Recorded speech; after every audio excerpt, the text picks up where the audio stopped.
Good evening. As we begin tonight, we want to get you the latest on that injured Apache Junction police officer who was shot in the line of duty. That officer, Gabriel Facio, is a 3-year veteran of the department. Officer Facio is currently hospitalized at Banner Desert Medical Center in Mesa, where he is fighting for his life after being shot in the face on Monday morning. Good evening, and thanks so much for joining us. For 12 News at 10, I'm Caribe Devine. I'm Mark Curtis. Tonight, 12 News journalist Sean Rice is hearing from Apache Junction Police, who describe Officer Facio as the heartbeat of their force. Officer Facio is a good man. He's a family man. He's a husband and a father. The emotions in Apache Junction Police Chief Michael Pooley's voice. It is very, very difficult for our officers right now. Reveals the heartache of a 150-person department as they see their brother in blue fight for his life. We are seeing an increase in these types of acts, aggression towards law enforcement. It's unacceptable. That aggression towards Officer Facio came Monday morning. He responded to reports from 911 callers that a man identified as 37-year-old Roger Nunez was brandishing a gun at other drivers near Ironwood and Ray. When Facio conducted a traffic stop on Nunez's white Tesla, he fled from it with a gun in his hand. He traveled on foot towards a residential community, and as Officer Facio followed behind him to this intersection, he was met with gunfire. It was 1 in a million shots, fired 4 rounds, striking Officer Gabriel Facio in the face.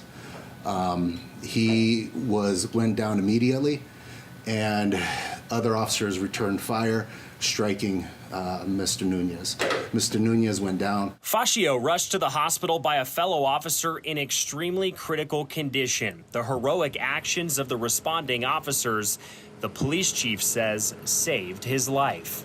Had those officers not reacted the way they did, Officer Facio would have lost his life yesterday on that street. There's no doubt in my mind. Police say Nunez opened fire with an untraceable weapon called a ghost gun, and that Nunez did not have any significant criminal history that would have prohibited him from owning a gun legally. Now, more than 24 hours after the shooting, Officer Facio remains in extremely critical condition. Join me with a moment of silence. The department holding a moment of silent prayer Tuesday for the heartbeat of their thin blue line. He is a fighter, but he is fighting for his life, which is why I'm coming before the community right now to just ask for any support for the family, for Officer Facio, and for the men and women of the Apache Junction Police Department. Sean Rice, 12 News. All right, Sean, thank you.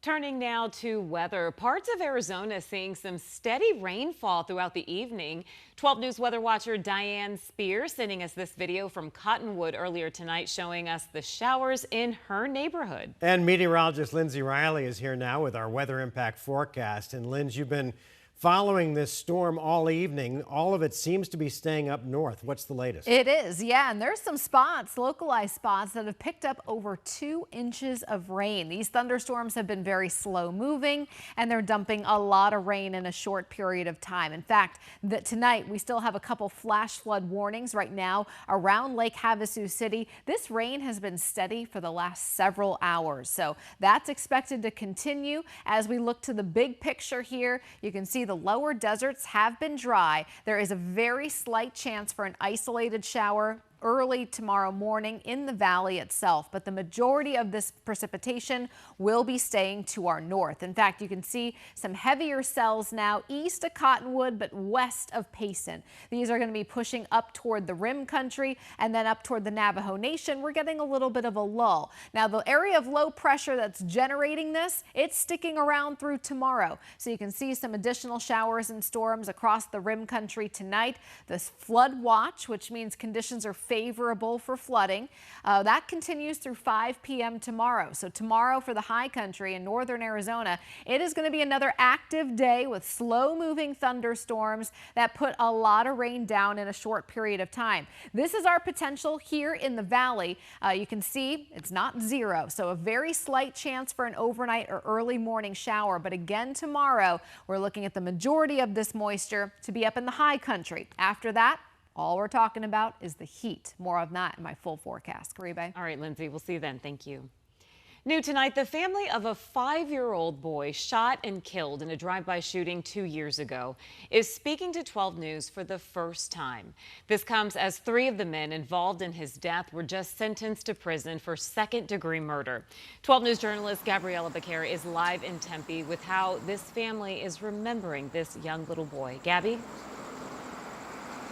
Well, Kribe, those 3 men will collectively serve 76 years in prison, an amount of time that the boy's family tells me is not enough considering who was taken from them. He was a little kid. He just wanted to play and be happy. 5-year-old Jason Burton is a shining light in his family's eyes.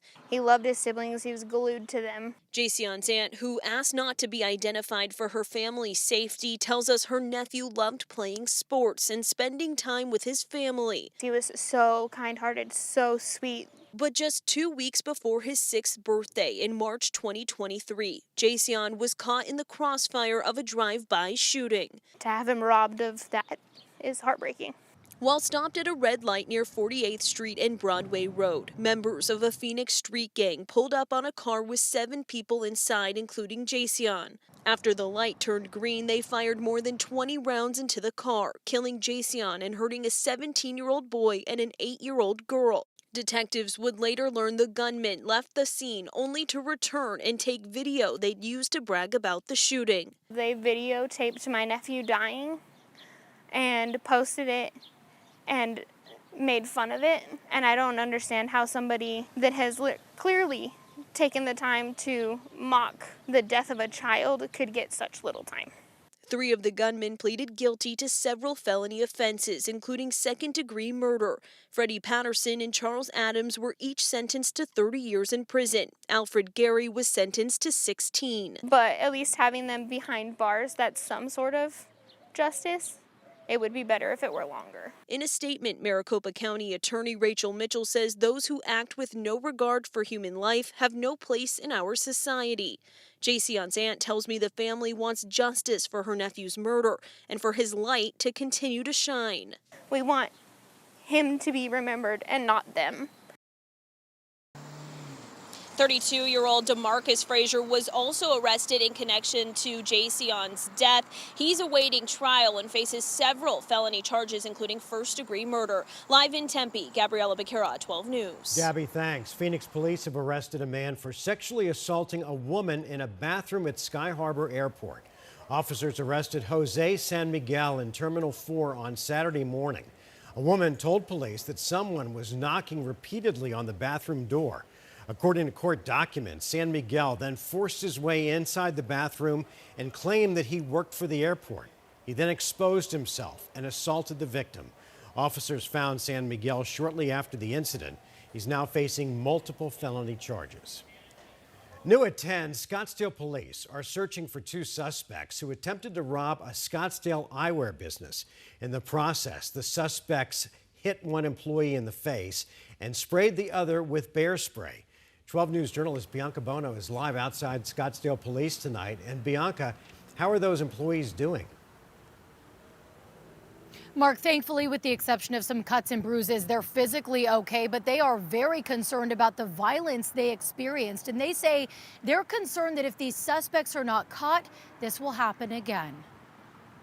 This is our livelihood. Leonel Garcia and his business partner opened Scottsdale Eyewear 6 years ago. This is what we love to do. We open this store so we can help people see. The local optical boutique is situated in a popular shopping center near Scottsdale Road and Indian Bend. But on Monday, in broad daylight, they were violently targeted. There was glass here that was shattered. It started around 11 a.m. when these 2 men walked into their store. They were mumbling. He was like, "Excuse me," and they're like, "Oh, just looking for inside a brand." And we're like, "Oh, sorry, we don't carry that brand." The 2 men ultimately walked out and were then seen in the parking lot a few hours later. But around 4:40 p.m., they came back, claiming they were looking for a lost ID. As soon as we saw them reach in their pocket, we saw that they had something to break the glass. They broke the glass. We both ran to grab them.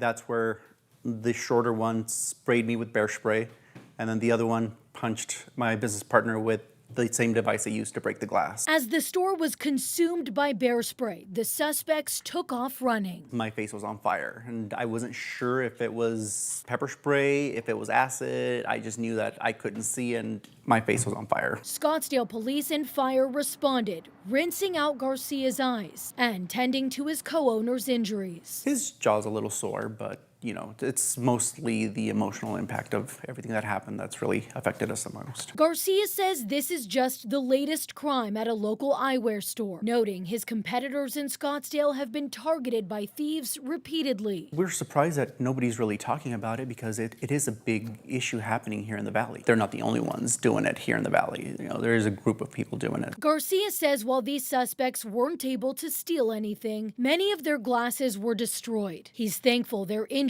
weren't worse, but fears what could happen next if these suspects aren't caught. I just really hope that somebody puts a stop to it because we love what we do, but we also know that our competitors love what they do as well. And we don't want that to stop. We want to be able to do what we love doing without the fear of coming to work.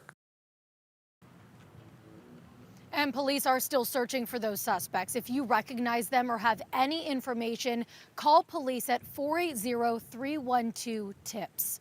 We're live in Scottsdale tonight. Bianca Bono, 12 News. All right, Bianca, thank you.